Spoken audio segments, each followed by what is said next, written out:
ខាងស្ដាំដៃនេះគឺជាប្រភេទកុំព្យូទ័រ MacBook ដែលប្រើប្រព័ន្ធប្រតិបត្តិការ macOS ហើយចំពោះខាងឆ្វេងដៃគឺប្រភេទកុំព្យូទ័រ Microsoft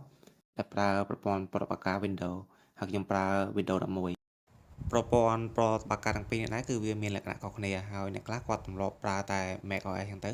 គាត់អត់ប្រើ Windows ទេហើយអ្នកខ្លះគាត់ប្រើតែ Windows អញ្ចឹងទៅអត់ប្រើ Mac ទេចំពោះ macOS នេះដែរខ្ញុំទើបបានប្រើមួយរយៈខ្លីដែរតែចំណុចមួយដែលខ្ញុំចាប់អារម្មណ៍ជាពិសេសនោះគឺទាក់ទងទៅនឹងការបិទបើកកុំព្យូទ័រជាទូទៅនៅលើ Windows នៅពេលកាលណាយើងប្រើចប់យើងអាចបិទគម្របបែបនេះទេយើងត្រូវ shut down វាសិនយើងចុច Alt F4 ដើម្បី shut down ឬក៏យើងចូល menu វាដើម្បី shut down តែចំពោះនៅលើ macOS គឺខុសគ្នានៅពេលយើងប្រើចប់គ្រាន់តែបិទគម្របបែបនេះហើយនៅពេលយើងចង់បើកវិញគឺយើងបើកវាវិញហើយជាទូទៅគឺគេប្រើបែបនេះនៅលើ macOS ចំណុចមួយទៀតក៏ដូចគ្នាដែរនៅពេលយើងប្រើចប់យើងចង់ shut down ហើយខ្ញុំ shut down នៅលើ macOS